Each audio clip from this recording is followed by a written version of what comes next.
Fenêtre sur l'emploi, l'électrique, on en parle beaucoup. Évidemment, il faut arrêter de consommer du pétrole. Voiture électrique, qui dit voiture électrique dit borne électrique.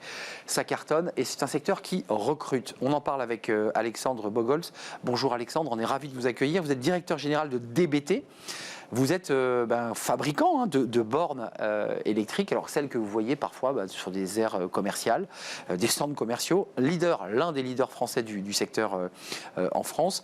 D'abord quelques mots sur votre technologie, parce qu'elle est 100% française, il y a près de 100 salariés dans votre entreprise, et vous êtes en pleine progression. C'est ça, tout à fait. Alors DBT, c'est un groupe industriel français qui a été créé en 1990 dans les Hauts-de-France, juste à la sortie de Douai, où initialement on faisait des transformateurs de courant. Et c'est important aujourd'hui parce que ça reste l'ADN du groupe, où on maîtrise l'énergie. Et depuis 92, on est donc le pionnier en France de la borne de recharge pour véhicules électriques.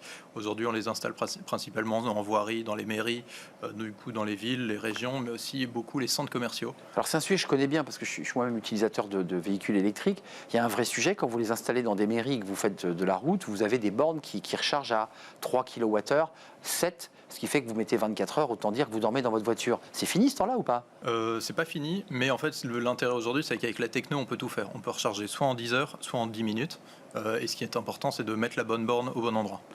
Là, aujourd'hui, dans l'évolution du marché, on voit que l'essence, le baril va reprendre. On nous annonce un baril à 100 $. On va avoir une consommation vers l'électrique. Vous êtes capable de fournir là, parce que vous recrutez, est-ce que vous êtes capable de fournir? Alors on recrute pas mal, effectivement. Nous, on est sur un modèle, sur DBT, on est sur un modèle industriel classique où on conçoit, on a un bureau d'études d'une quinzaine de personnes, on fabrique, on a une quarantaine de personnes en production, et après avec les fonctions support et les fonctions commerciales, on a une centaine de personnes, 99 depuis hier. Une des raisons de notre succès, c'est qu'on a réussi à transposer les circuits courts qu'on connaît sur la distribution à l'industrie. Donc ça fait 30 ans qu'on existe, on a des partenaires historiques au niveau régional, au niveau national.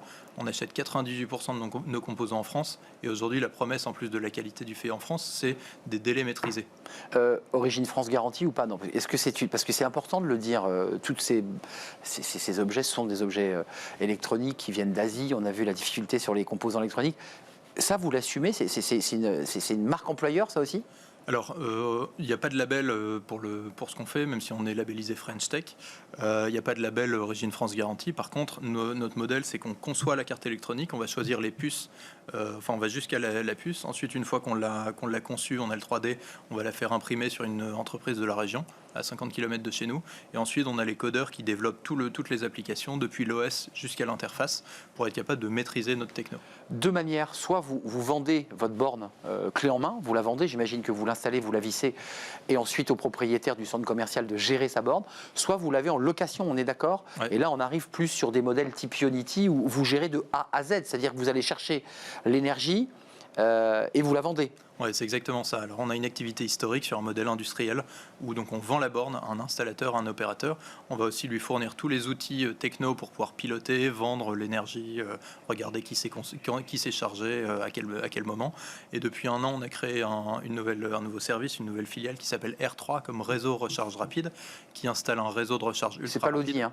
Non, c'est pas l'Audi, mais c'est des bornes ultra rapides. Donc c'est les bornes qu'on est capable de vendre, mais sur R3, on est capable de les financer, de les installer sur des parkings de centres commerciaux. Recharge à 150 kWh pour ceux qui ont un véhicule électrique, ouais. Ce qui va vous recharger en 20 minutes. Hein. En 20 minutes, on va récupérer jusqu'à 300 km d'autonomie. Voilà, à condition d'avoir le véhicule qui va bien. Les profils de recrutement, c'est quoi? C'est les bureaux d'études, ce sont des gens qui sont sur les chaînes de fabrication, parce que j'imagine qu'il y a une chaîne de fabrication. Qu'est-ce que vous recherchez aujourd'hui? On recherche, et au niveau du bureau d'études, donc principalement des développeurs soft, pour continuer à maîtriser notre techno et ajouter des nouvelles fonctionnalités sur nos bornes. Ensuite, on recrute aussi en atelier, donc des outils, des agents de fabrication, sur soit des monteurs câbleurs, soit des assembleurs, soit au niveau commercial aussi, où on recrute des responsables de territoire, des chargés de territoire, soit des développeurs grands comptes ou développeurs fonciers. D'accord, ceux qui vont aller démarcher concrètement les centres commerciaux et tous ceux qui auraient envie d'installer une borne. Juste, ça coûte combien une borne? J'aime pas répondre, ça dépend, mais ça dépend ce que vous voulez en faire. Ce que je disais tout à l'heure, c'est qu'au niveau techno, on peut tout faire. Une borne au domicile, oui, c'est une boîte vide, quoi. Ça va coûter à peu près 1 000 €. Une borne qu'on va retrouver sur une station-service, ça peut aller jusqu'à 50-60 000 € hors installation. Juste un mot, parce qu'on se souvient, et je crois que la réalité là, on est dedans, la grande usine de batterie dans le nord de la France, vous êtes dans le nord, avait peiné à recruter, parce qu'on n'avait pas les compétences. Comment vous faites pour trouver les compétences? Vous les formez vous-même? Donc dans le cadre de DBT, on a aussi Educarré, qui est une société de formation qui a plutôt vocation à former nos partenaires. Encore une fois, on est sur un modèle Indus, donc on ne va pas installer la borne, mais par contre, on forme nos partenaires à l'installation. Et par contre, on a aussi une grosse logique au niveau interne, au niveau bureau d'études, au niveau méthode, pour arriver à simplifier les étapes de production, pour pouvoir recruter des profils de plus en plus divers et variés et pouvoir les former en interne. On est d'accord, hein, c'est des nouveaux métiers que vous inventez là. Ouais. En partie des nouveaux métiers. En partie. Là, aujourd'hui, combien de postes ouverts avant de nous quitter? Une quinzaine. 15 postes ouverts chez DBT. Allez donc jeter un œil parce que c'est une entreprise qui cartonne, française. Vous faites des produits français que vous allez installer en France pour nous permettre de polluer moins parce que malgré tout, les voitures électriques n'émettent pas de gaz à effet de serre. On est d'accord? C'est ça. C'est un vrai plaisir de vous accueillir, Alexandre. Bon vent. Vous partez dans le Nord, j'imagine, sur votre site, Alexandre Bogols. Je ne sais pas si j'ai bien prononcé votre nom. Borgols, oui, voilà, je suis sûr que vous allez me reprendre. Directeur général DBT. Un des leaders français avec le R3. Tout ça vous a été expliqué il y a quelques instants. Merci à vous, merci de votre fidélité. C'est un vrai plaisir de partager ce moment. Merci à toute l'équipe, merci à Angèle à la réalisation, merci à Thibaut pour le son, merci à Nicolas Juchat, bien évidemment, merci à Aléa pour l'accueil invité. Merci à vous pour vos réactions. À très très bientôt. Je serai là demain, bien entendu. D'ici là, portez-vous bien. Bye bye.